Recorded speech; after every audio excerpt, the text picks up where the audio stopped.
Dipercaya bahwa monumen ini merupakan salah satu tempat terangker di Makassar. Beberapa warga sekitar mengaku melihat ada sosok-sosok tubuh tanpa kepala, dan gak sedikit yang melaporkan mereka mendengar ada suara menjerit atau merintih kesakitan, tapi tidak tahu datangnya dari mana. That is so scary.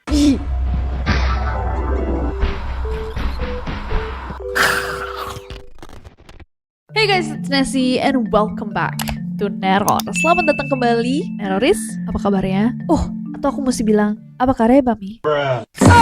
Sebelum-sebelumnya, kita sudah menelusuri banyak sekali kota-kota di Indonesia dengan misteri-misterinya yang luar biasa. Dan hari ini, aku mau mengajak kalian untuk kembali menelusuri lorong misteri dari kota Daeng, kota Anging Mamiri, kota Jung Pandang Mi, kota kelahiran nenekku tercinta, kota Makassar. Langsung aja nggak usah panjang-panjang, without any further ado, stop senyum-senyum, cause it's about to go down.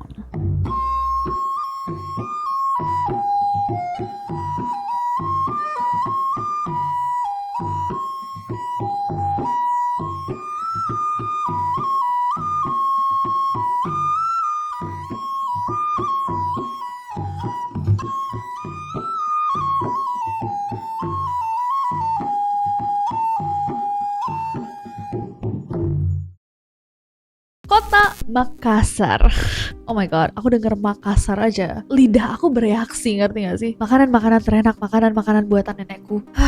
Makassar menyimpan salah satu bagian dari hati aku. Makassar adalah ibu kota dari Provinsi Sulawesi Selatan. Dan Makassar ini adalah kota yang sangat besar guys. Bisa dibilang dia salah satu kota metropolitan di Indonesia. Salah satu yang terbesar di seluruh negeri. Bahkan yang paling besar di kawasan Indonesia bagian timur. Dan karena dia adalah kota yang besar, dia berfungsi juga berperan sebagai salah satu pusat perdagangan. Baik dari jasa, industri, pemerintahan, transportasi, sekaligus pusat pendidikan dan juga kesehatan di wilayah timur Indonesia. Luasnya Makassar itu mencapai 175,77 km square atau kilometer persegi. Aku suka kebalik-balik guys. Dan dia mencakup daratan dan juga 11 pulau di Selat Makassar. Jadi kalau misalkan digabung sama wilayah perairannya nih, karena ada pulau-pulau itu, luasnya bertambah sekitar 100 km persegi lagi. Jadi sekitar 275,77 km persegi. Gede banget. Kayak akan destinasi wisata yang indah-indah seperti Pantai Losari yang ada di Kecamatan Ujung Pandang.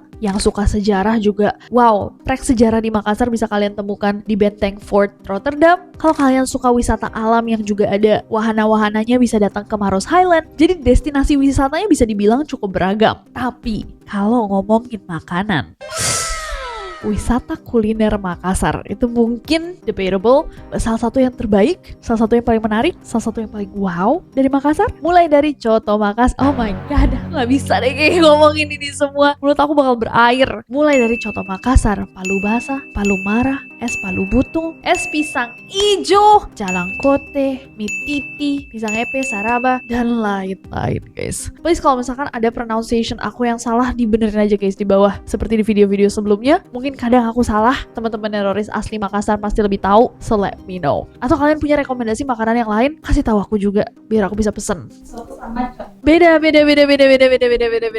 Coto tuh lebih kayak bumbunya tuh pakai tauco, jadi dia kayak lebih creamy, bumbunya kayak rada beda, teksturnya beda. Sambil soto kan beda-beda ya, dia masuknya juga soto, tapi sotonya Makassar, coto gitu. Aku kira bedanya soto sama coto adalah soto pakai daging, kalau coto tuh pakai daging sapi.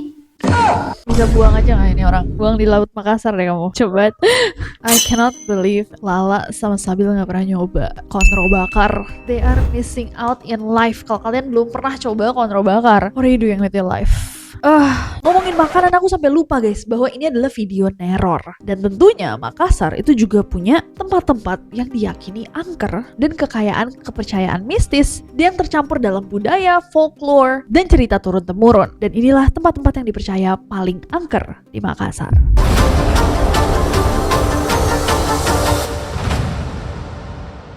Kita Kita akan mulai dengan Benteng Fort Rotterdam. Benteng ini adalah salah satu tempat paling bersejarah yang terkenal di Makassar. Kayak aku bilang, kalau kalian suka sejarah, ini adalah salah satu tempat yang sangat menarik nih untuk didatangi. Lokasinya ada di Jalan Ujung Pandang, Kecamatan Ujung Pandang. Benteng ini guys, udah ada dari tahun 1545 dan dibangun oleh Raja Goa ke-9 dari Kerajaan Goa Talo, dan dulunya benteng ini dikenal sebagai Benteng Ujung Pandang. Tapi ketika Belanda akhirnya menguasai kota Makassar, diganti namanya jadi Fort Rotterdam. Melalui perjanjian Bungaya tahun 1667, mereka mengambil alih dan juga merenovasi benteng ini dan dikasih nama Rotterdam, karena Rotterdam itu adalah kampung asal dari Gubernur Jenderal VOC pada saat itu. Nah, karena hal itu banyak banget orang yang mikir bahwa benteng ini dibuat sama Belanda, padahal bukan. Malah benteng ini menjadi saksi penting dari perjuangan masyarakat Makassar dalam melawan penjajahan di masa lalu. Konon banyak banget pertempuran besar yang terjadi yang menyebabkan banyak korban jiwa jatuh,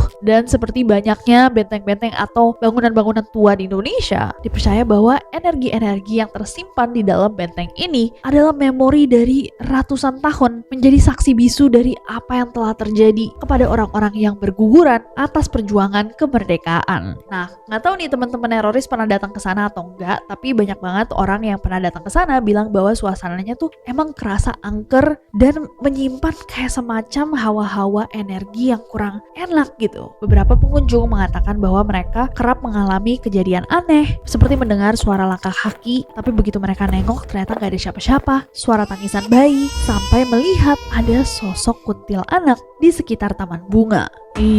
Ada bakunnya juga. Tapi balik lagi ke dalamnya, di beberapa bagian, katanya di beberapa titik nih di dalam benteng ini, seperti di lorong-lorong, ruangan tertentu, orang-orang merasakan katanya energi yang cukup kuat. Makanya titik-titik ini dibilang sebagai titik paling angker di dalam benteng, karena dipercaya bahwa inilah tempat yang dulu digunakan sebagai tempat penahanan dan juga penyiksaan tahanan. Nah, yang bikin merinding adalah banyak orang-orang yang bilang, tadi lihat nggak ada orang yang kayak cosplay gitu, pakai pakaian militer Belanda. Tapi buat apa ya?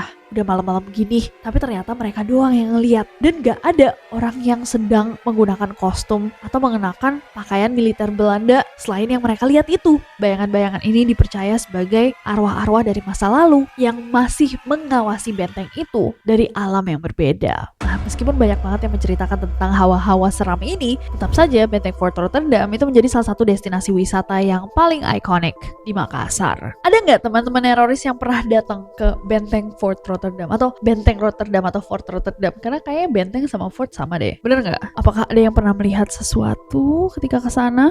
Terutama teman-teman yang lebih sensitif?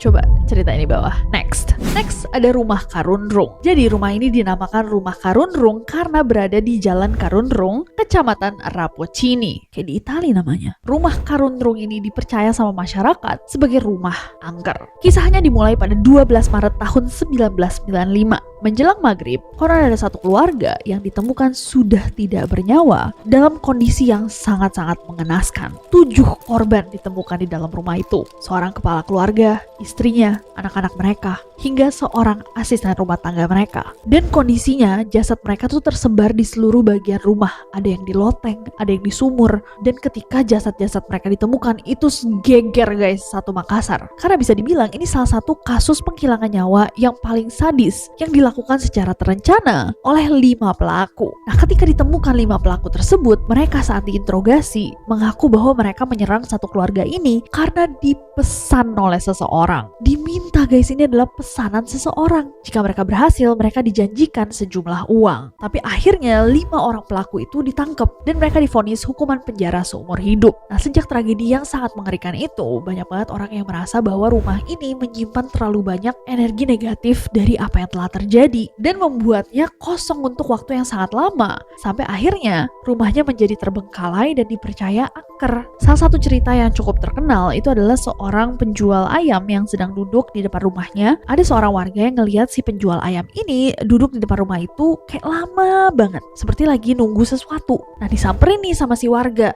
"Pak, Bapak lagi nungguin apa duduk di sini?" Karena warga-warga sekitar kan tahu ya apa yang telah terjadi di dalam rumah itu. Tapi mungkin untuk orang yang sekedar lewat, mereka nggak tahu. Nah, si penjual ayam ini kemudian bilang, "Oh iya Pak, saya lagi nunggu seseorang nih. Tadi ada perempuan bilangnya mau beli ayam." "Oh, Di mana Pak perempuannya? Oh, tadi sih dia masuk ke dalam. Dia tunjuk nih rumah terbengkalai itu. Tadi kata ibu itu dia mau ngambil uang dulu Pak, masuk dulu ke dalam. Saya disuruh tunggu di sini. Warga yang menghampiri kemudian kaget dong. Kayak, Pak, coba Bapak lihat deh ke belakang. Itu rumahnya udah kosong lama Pak. Gak ada orang di dalamnya. Hah?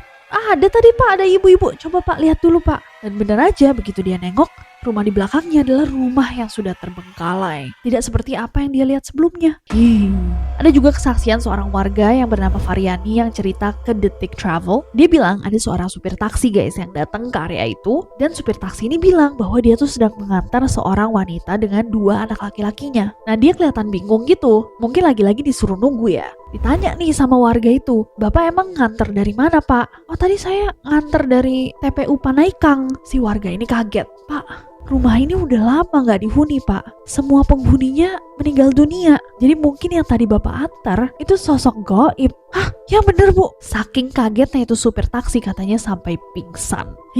Nah rumah ini itu sudah beberapa kali berpindah tangan guys. Terakhir kali dibeli sama sebuah yayasan pendidikan dan rencananya akan dibongkar untuk dijadikan musola sekolah.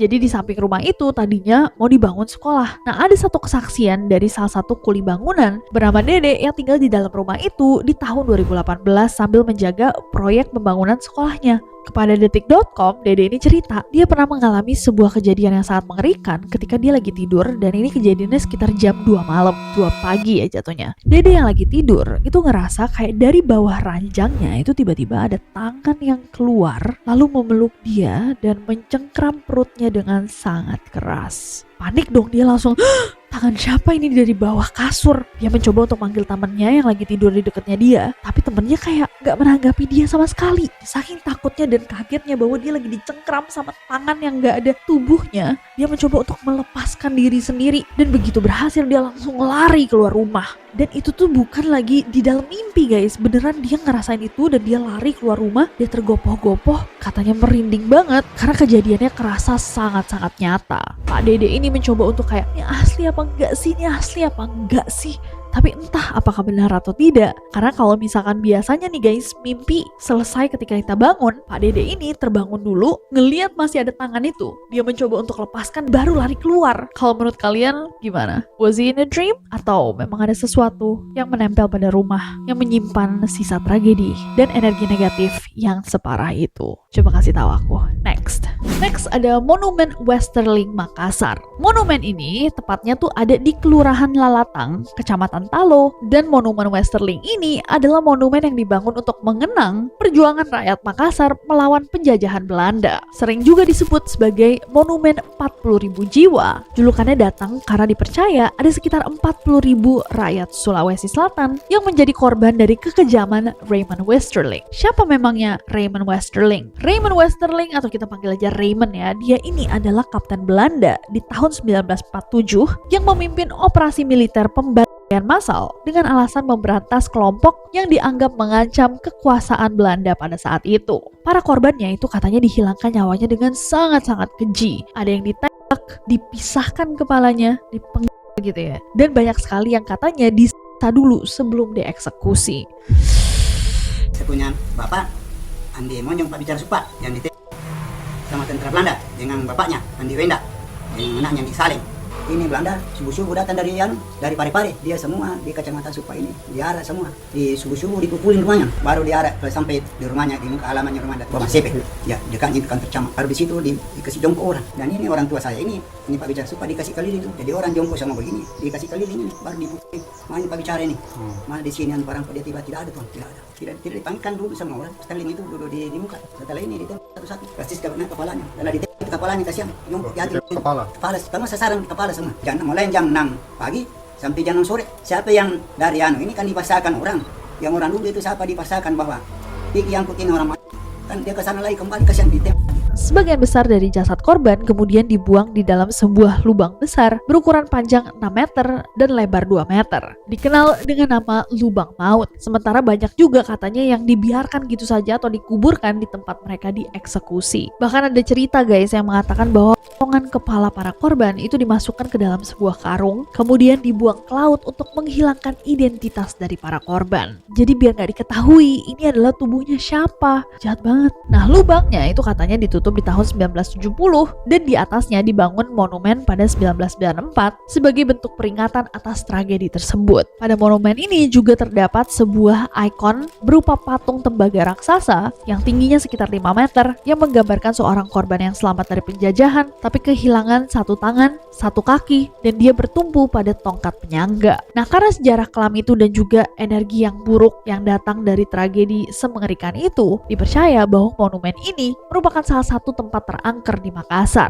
Beberapa warga sekitar mengaku bahwa mereka kerap melihat ada sosok-sosok yang perawakannya itu terlihat sangat menyeramkan, seperti orang yang telah disita, terutama di area jalan menuju patung utama di monumen ini. Jadi sosok-sosok yang dilihat tuh cukup mengerikan guys. Ada yang tubuh tanpa kepala, sosok tinggi besar berjenggot, sosok orang tua renta, dan gak sedikit yang melaporkan mereka mendengar ada suara menjerit atau merintih kesakitan, tapi tidak tahu datangnya dari mana. Orang-orang yang pernah datang juga beberapa melaporkan mereka mencium semacam bau anyir dan bau bangkai di sekitar lokasi monumennya, tapi entah apakah itu memang merupakan sisaan gaib dari apa yang telah terjadi. Regardless, meski begitu, Monumen Westerling Makassar ini tetap menjadi tempat yang sangat bersejarah, yang sangat penting sebagai simbol penghormatan bagi ribuan rakyat pejuang Sulawesi Selatan yang gugur demi mempertahankan kemerdekaan Republik Indonesia. So sad. So many people died for this country.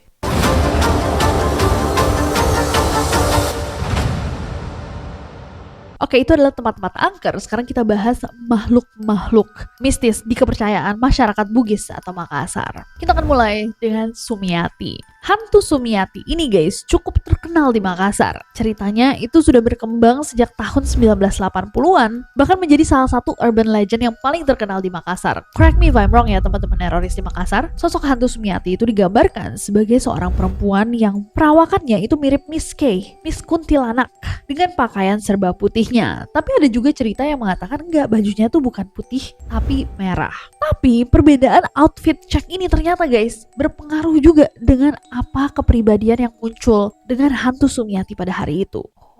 Tergantung mood. Konon kalau dia lagi munculnya pakai baju putih, berarti dia itu lagi muncul aja, tidak akan mengganggu. Tapi kalau dia muncul dengan baju merah, semua orang harus hati-hati karena dia sedang marah dan bisa berbuat jahat dan mencelakai siapapun atau apapun yang ada di dekatnya. Tapi memang siapa hantu Sumiati yang famous ini? Jadi ada beberapa cerita guys tentang asal-usul hantu Sumiati. Salah satunya yang sering diceritain adalah tentang seorang perempuan yang merantau ke Makassar dengan harapan dia akan menemukan kehidupan yang lebih baik. Tapi ternyata malah nasib buruk yang menghampirinya ketika dia menjadi korban kejahatan dan pelecehan yang dilakukan oleh seorang tukang becak dan seorang supir angkot yang mengambil kesempatan dalam kesempitan secara bergantian di jalanan yang sepi pada suatu malam. Kemudian Sumiati yang sudah tidak berdaya dihilangkan nyawanya dan dikatakan bahwa arwahnya yang tidak rela itu akhirnya bergentayangan karena menyimpan dendam. Tapi ada versi lain dari cerita hantu Sumiati guys yang mengatakan bahwa dia datang ke Makassar mengharapkan kehidupan yang lebih layak, tapi ternyata dia jadi korban dari sebuah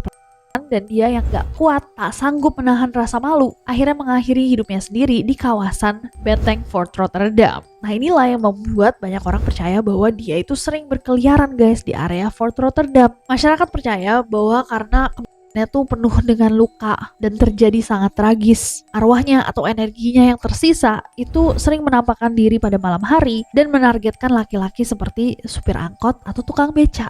Apalagi kalau laki-laki yang memakai baju warna merah, karena Sumiati benci banget sama laki-laki yang memakai baju warna merah karena salah satu pelaku yang menyakitinya pada saat itu sedang mengenakan baju berwarna merah. Konon hantu Sumiati itu biasanya menampakkan dirinya guys di jalanan yang sepi, terlihat dia sendirian, sedih, dan dia membuat orang-orang yang melihatnya itu ketakutan sampai panik.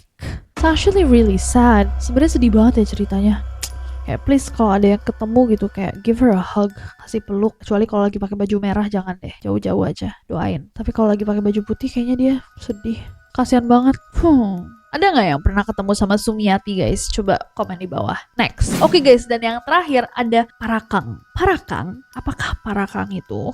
Parakang ini adalah salah satu makhluk mistis di Makassar. Wujudnya kalau dari cerita-cerita orang Makassar digambarkan sangat-sangat menyeramkan. Tubuhnya kurus, kulitnya pucat kebiruan, dan matanya itu merah menyala. Nah mirip-mirip sama apa ya? aku yang mungkin ya, para kang ini dulunya adalah manusia biasa, tapi mereka mempelajari ilmu hitam yang tingkat tinggi. Nah, ilmu-ilmu tingkat tinggi itu guys cuma bisa dipelajari sama orang-orang yang jiwanya tuh tenang dan siap untuk mendapatkan power atau kekuatan yang melebihi manusia normal lainnya. Tapi orang-orang yang akhirnya menjadi para kang, mereka orang-orang yang tidak bisa mengendalikan kekuatannya, dan karena tuntutan tumbal, mereka akhirnya berubah menjadi makhluk gaib yang bisa berganti rupa dan lama-lama kehilangan semua sisi kemanusiaannya. Jadi intinya mereka masuk ke dalam lubang yang mereka nggak siap gitu loh untuk bisa menarik diri mereka keluar. Jadi lama-lama mereka bahkan udah nggak jadi manusia lagi. Mereka bisa menyamar menjadi manusia, tapi dalamnya jiwanya udah bukan manusia. Serem banget. Please kalau ada yang punya pengalaman horor neroris tentang para kang, kirim ke kita ceritanya. That is so scary. Makhluk ini dipercaya bisa menyamar menjadi apapun guys. Bisa jadi hewan peliharaan kayak kucing, anjing, ayam. Tapi semakin lama karena mereka tuh udah bukan manusia lagi, mereka juga suka memangsa hewan sampai manusia. Buat mereka, dalam manusia itu paling enak. Jadi mereka suka banget makan hati dan juga darah dan juga minum darah. Dalam cerita turun-temurun, seseorang tuh bisa menjadi para kang karena dua hal. Akibat kutukan ilmu hitam yang tidak bisa dia kendalikan seperti yang tadi kita bahas, atau karena warisan dari keturunan sebelumnya. Oh, jadi sifat para kang itu bisa turun ke anak cucu mereka. Jadi kalau para kang kan bisa masih berbentuk manusia, walaupun dia bisa berubah juga kayak animagus gitu kan. Tapi kalau mereka berkembang biak, mereka punya anak gitu, anaknya juga bisa sebagian nurun dari si para kang itu. Serem banget. Jadi sebagian dia bukan manusia, kayak anaknya Bella sama Edward, vampir Rusia, manusimpir. Kalau ini manukang, manusia para kang. Halfi tapi setengah manusia, setengah makhluk goib. Serem banget. Aku juga blasteran. Kamu blasteran apa? Kalau aku Pakistan, Indonesia, Cina, Belanda. Kalau aku manusia sama para kang. Oh shit man, you the shit.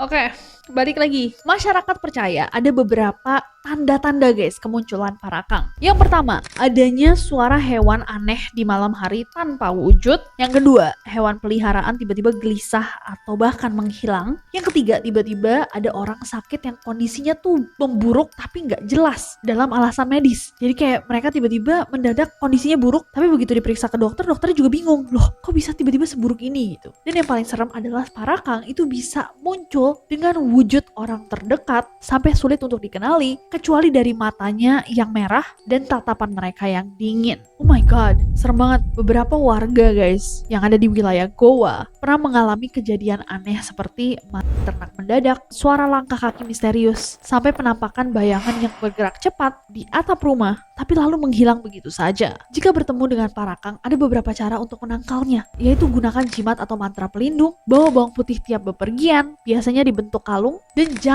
jangan pernah lupa untuk berdoa. Jadi kalau ke Makassar nanti aku pakai kalung bawang putih. Nice. Hey Neroris, my loves, hampir 10 tahun kita buat Neror bersama. Aku mau ajak kalian untuk kenal lebih dekat dan lebih bebas lewat membership YouTube kita, Neror Exclusive. Kalau jadi member, kalian akan mendapatkan tambahan konten eksklusif setiap bulannya tanpa banyak suara-suara kayak dan sensor, pembahasan yang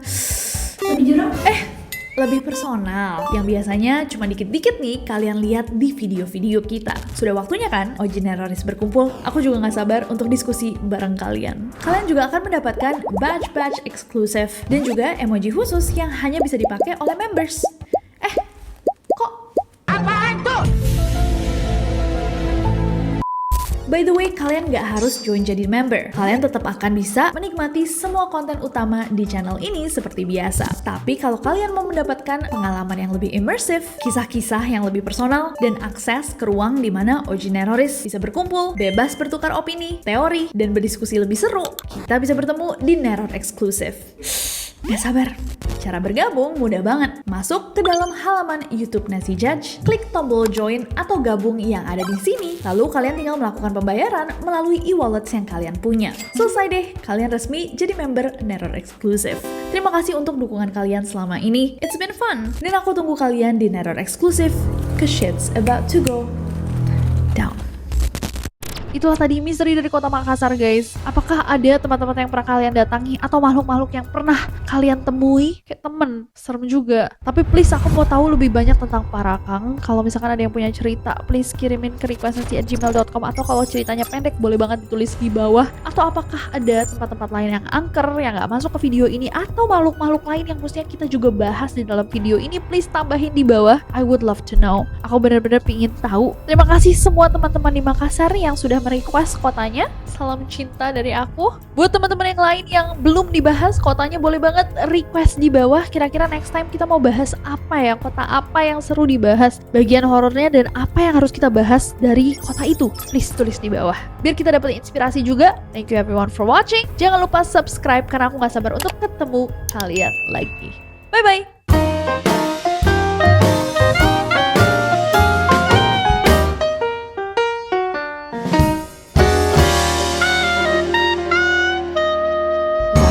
Ngomongnya gimana sih masa Apple. Dan cerita turun-menurun. Jadi rumah ini bernama Rumah Karundrung. Susah ya ngomongnya. Karundrung. Nah tapi perbedaan kostum outfit Parakang ini adalah sebuah makhluk, seekor satu